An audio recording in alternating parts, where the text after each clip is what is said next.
Alright, okay, so let's start the session today. So, before we get into the session, something I always say small efforts that you're putting every day, they do matter and do show up every day. Even if you're doing very little progress, do show up. So, that is something I always say, and I myself try to follow. If there is a session or there's some task that I've scheduled for that day, even if I don't feel like doing it, I don't feel like reading it or doing it, I just do at least half of it or one fourth of it rather than not opening the laptop at all. So that is something I suggest to everyone who are preparing for 1 2 or even later on, even when you're doing residency, it does demand little bit of your efforts every single day. Okay, and yeah, so these are the things that I'll be covering in today's session. I'll talk about application process and I'll clear out your concerns there itself. I'll talk about few preparation strategies and particularly for the step 1 people, question solving framework, how we should be doing, and exam day strategy. And then we are going to release March and April schedule for step 1 and step 2 CK. Alright, so first let me take you through the application process. What are all the concerns that you're having in that process and everything. Okay, so a lot of students, when we ask like what were the concerns you have in the registration, one common thing I have noticed from many students is that they don't know what step they have to do at what point of time. So this is what I'll address at the very first. Okay, so if I divide your step 1 application or step 2 application into 3 major chunks, so the first chunk is something you have to do in MyIntel. So this part, what you're going to do in MyIntel, it is lifetime valid. So you can do even on your day 1 of your preparation or after a month or after 2 months, whenever you feel like, okay, 100% you're going to take your step 1 exam. So that is when you're going to do the first step. Second step is what you're going to do in FSMB, which is something you're going to do application process. Okay, so this is something you'll do once you're about to finish off your syllabus, like once you're about to enter your revision, in upcoming 2 months or 3 months you're going to take the test, or you feel like, okay, you're ready for the revision and you know which month tentatively you're going to take the test. So that is where you're going to do second step in FSMB. And the third and the last step is booking the exam date, which you do in Prometric site. And this is something you're going to do once you have received the NBME scores, form scores, and they are pretty much satisfactory. That's when you're going to do the last step. Okay, so once all the 3 steps are done, you're ready and you go to exam. Okay, so this is first thing, and this is before your revision, and this is after you've seen your scores. Okay, now let me break down each of the step to you and what should we do. Okay, first thing what we will do is we'll create a MyIntel account, and what we'll do is we'll go to the MyIntel portal and you'll have to do a complete identity verification. Okay, so this is where you'll have to fill $100, pay a fees of $100, and there is this IIIF, so which is Intel information form that is available online. So this is the form that you have to fill to do the necessary verification, identity verification. Okay, so after this they'll ask you, so this is the first step, which is basically creating the account. After this you're gonna apply for the ECFMG certification eligibility.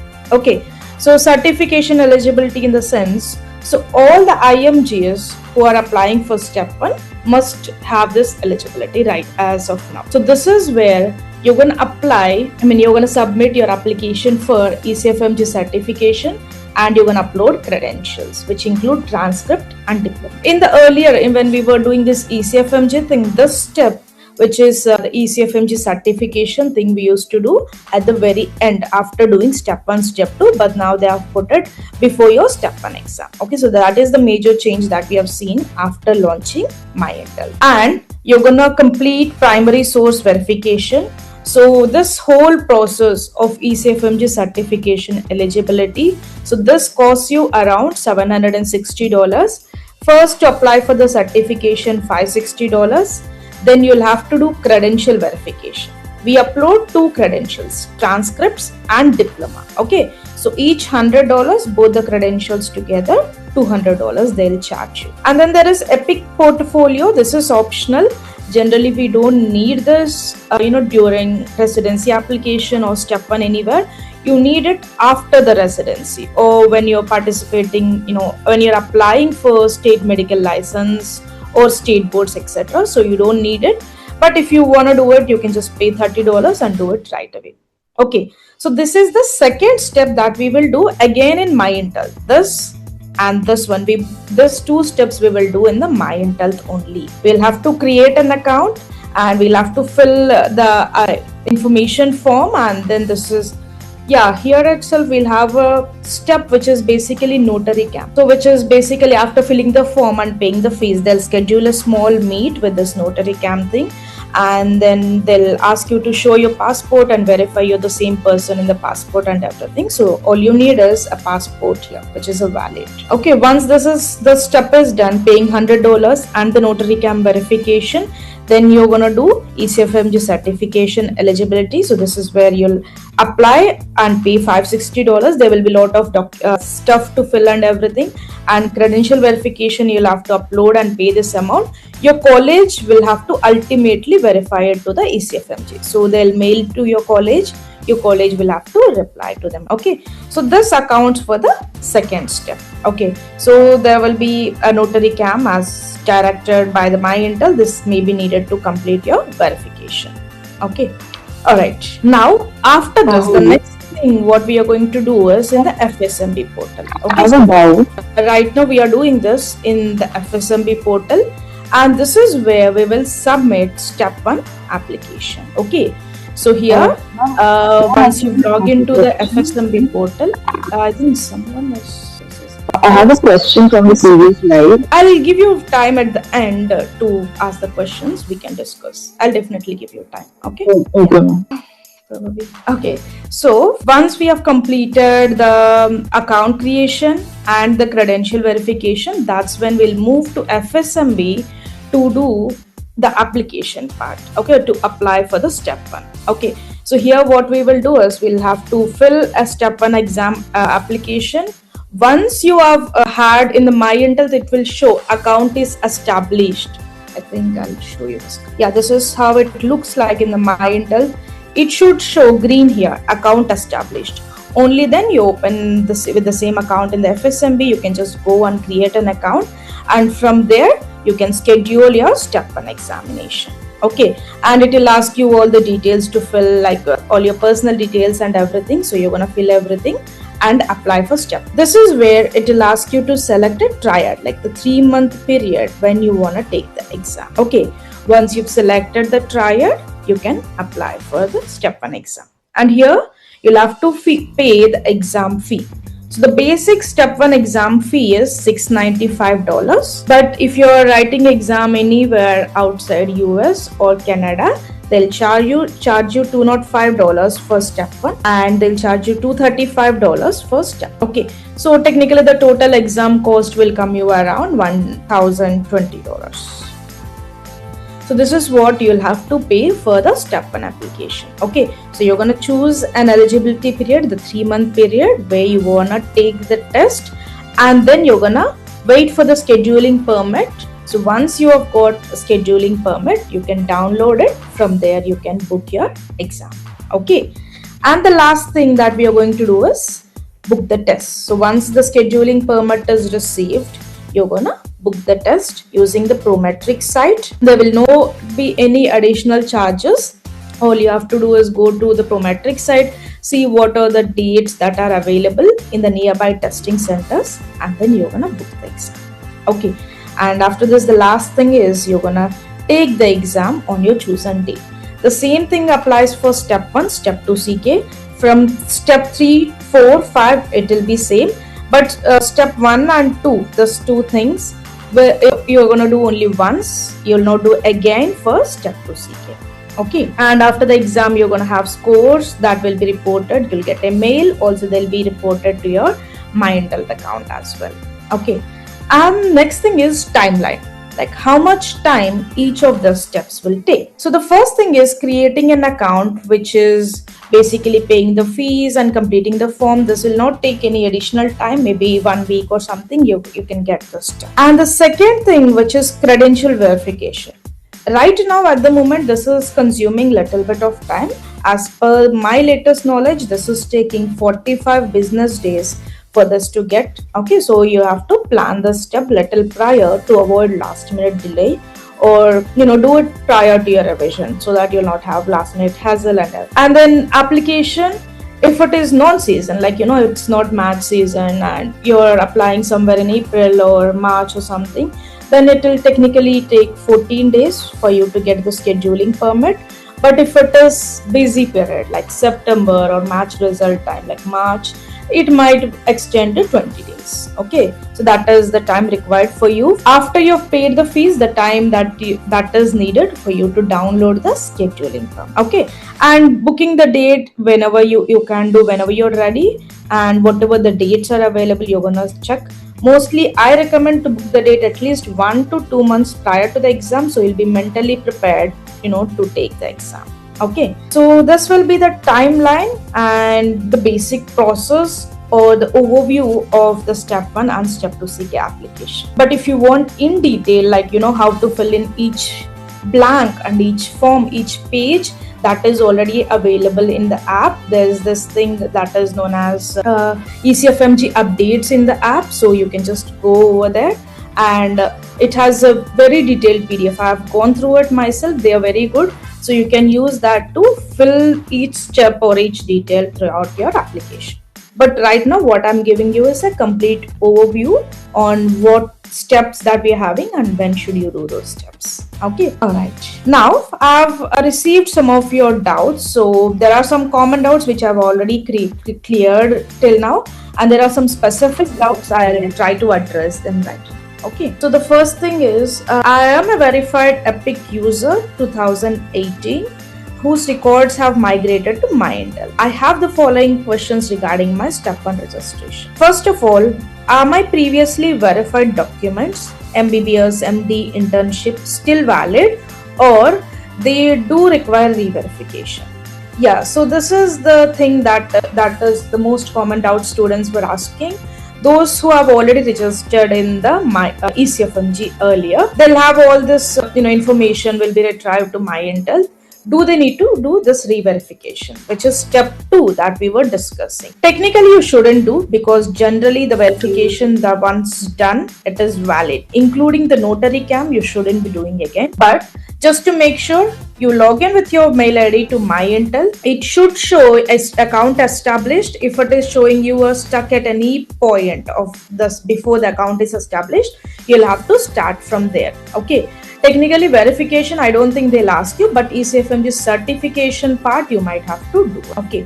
What specific documents must be verified before I can apply for STEP? You're gonna need to verify your transcript and the diploma if you're a graduate. Okay. Is a verified medical school transcript mandatory if my degree is already verified? Yes, you're gonna upload both the transcript also and also your diploma. Okay, so you'll have to verify both of them. My 2018 notary verification was done with a now expired passport. Must I complete a new online notary session Form 186 with my updated passport? Okay, this is a little tricky question actually, because I'll show you the attachment also. This Form 186 which was there earlier with the ECFMG, now it was changed to IIAF form, which I was telling you in the very first step. Okay, normally if the notary cam is earlier done in the ECFMG, you don't need to do it again. But here you've mentioned you're having an expired passport. So I went into the website, and what I have understood is not here. Yes. So applicants who have previously used our services and possess a valid notarized identification form supported by a valid passport will meet the identity verification requirements for MyIntel. That means you need to have a valid passport. So, but you have mentioned here your passport is expired. mostly you might need to do the notary verification again. But for this one step, I would I would recommend you to call the ECFMG people once and explain your situation. Okay. If it was a valid passport, notary cam verification, you don't need to do it again.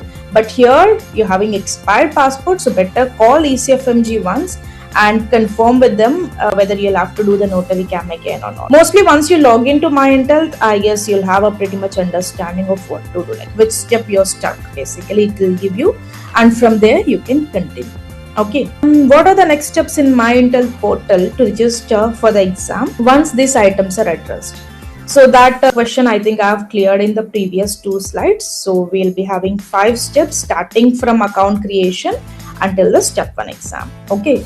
So if you already have an account in the ECFMG, I think mostly they'll skip you the account creation part. You'll directly go to the ECFMG certification. If your credential also already verified, you can directly go, like it will give you account is established, you can directly go to the FSMB and apply for your step 1. Okay. Alright. And then there's one more question. I'm currently in Russia. Can my parents apply it from India because my passport and documents are with me? Unfortunately, my dear, your parents cannot apply it from India.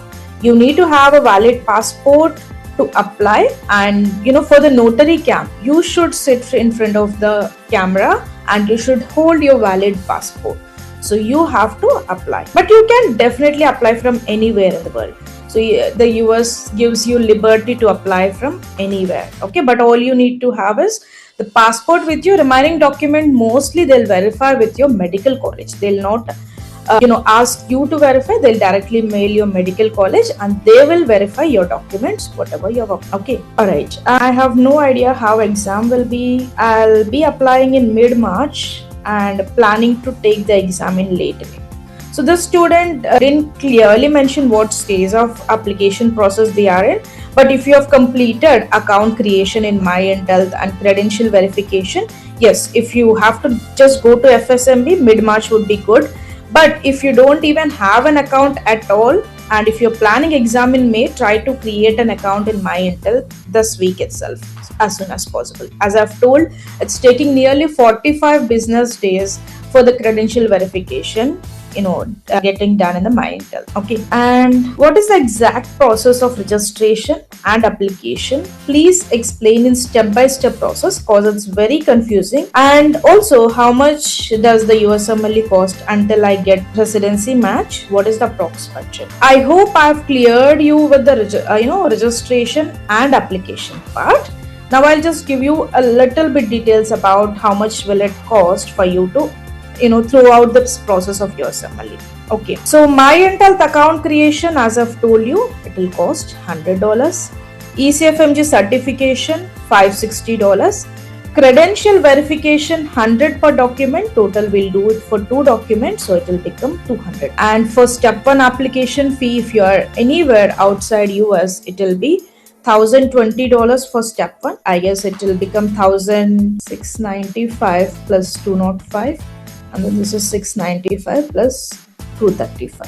Yeah, so this will become 1,020 and this will become $1,050. Okay, and after step 2 CK, no extra certification fee, because this process that we are paying, this earlier we used to pay after the step 2 CK, but now they have put it before step 2 CK to get a proper proper students whoever really wants to do this USMLE. So they have shifted this ECFMG certification after step 2 CK to prior step 1 only. Okay, so now you'll not pay any extra certification fee. If you're planning on taking step 3 before your residency, then you'll have to pay $955. Okay, so this is optional. It's not mandatory that you take step 3. You can just take the step 3 after you have joined your residency in your first year, second year. I've known some of my colleagues who took even in third year also. Okay, it completely depends on your university, how strict that is.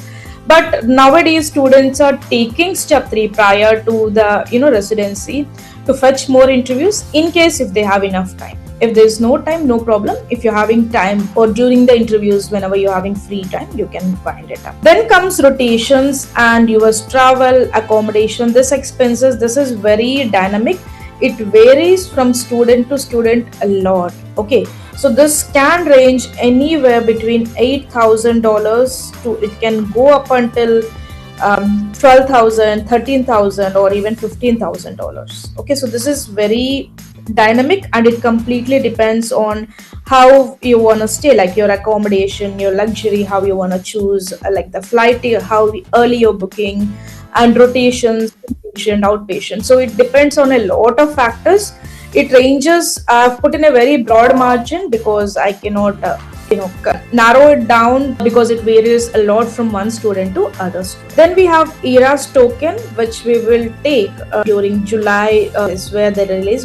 Whichever year you want to apply for match, that year July they'll release, and it will cost you $165. And then the transcript will cost you $80. And then NRMP, you'll have to pay a fees of $70, which is National Resident Matching Program. You'll have to pay this anytime before you submit the rank order list. And then applying program. So for the initial 30 programs, you'll pay $30. For the initial, I guess not even 30 programs, I guess some 10 programs.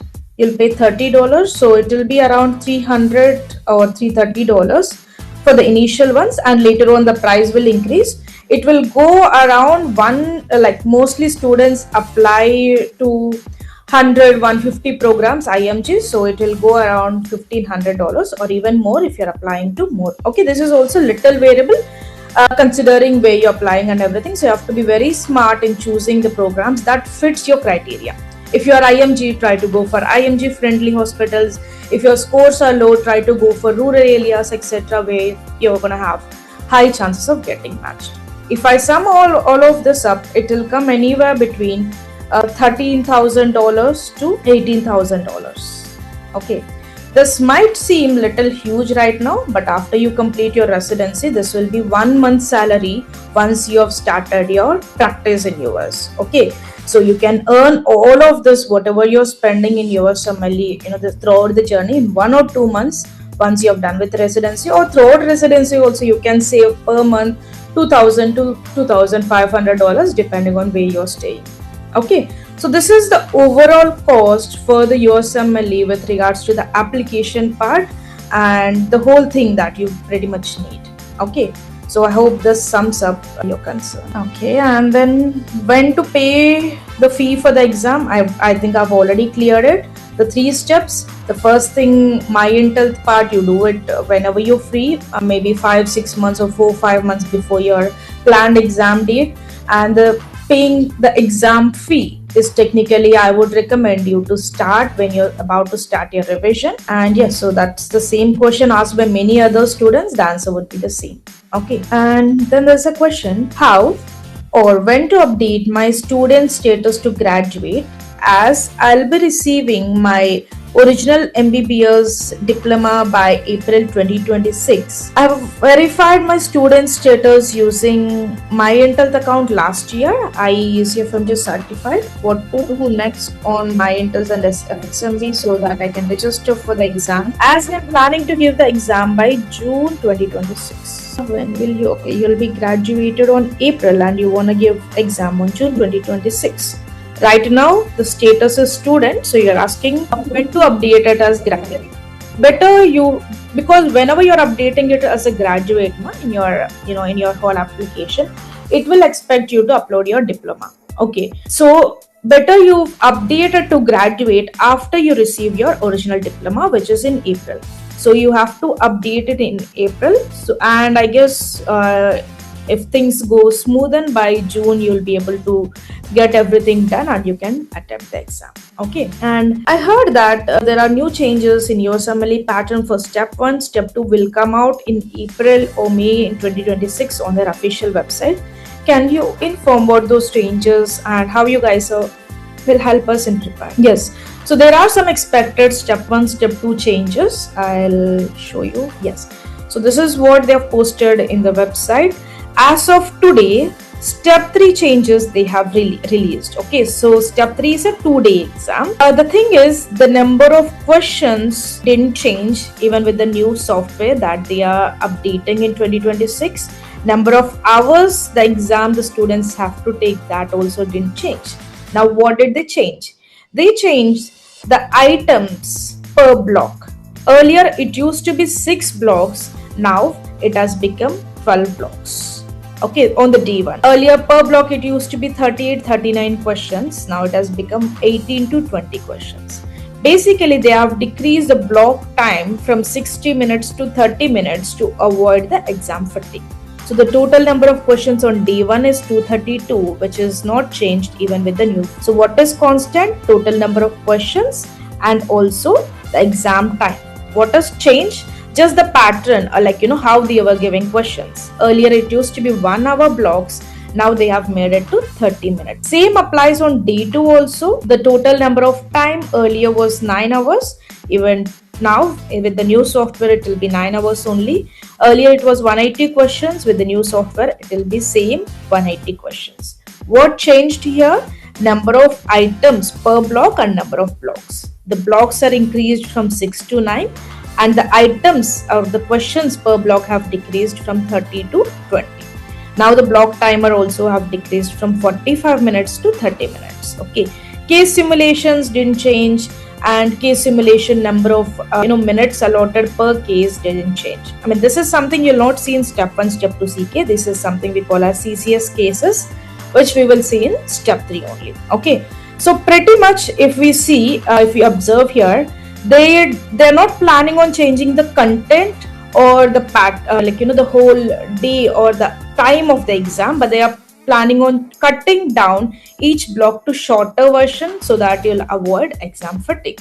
I don't know if it gives more fatigue or it will make us avoid it, because now after each 30 minutes you'll have a break, you'll go out, come in, so a lot of time will be wasted. So we'll have to figure out how that goes once they release. So the new testing software will be in place for step 3 exams whose first day of testing is on or after March 10th. So those who are taking step 3, if they are taking the exam on or after March 10th, this will be applicable to them. Now coming to our situation, which is when will the test delivery software updates take place for step 1, step 2 CK? As of now, in the official software, they have answered that the test delivery software updates for step 1 and step 2 CK will be released in the second quarter of 2026.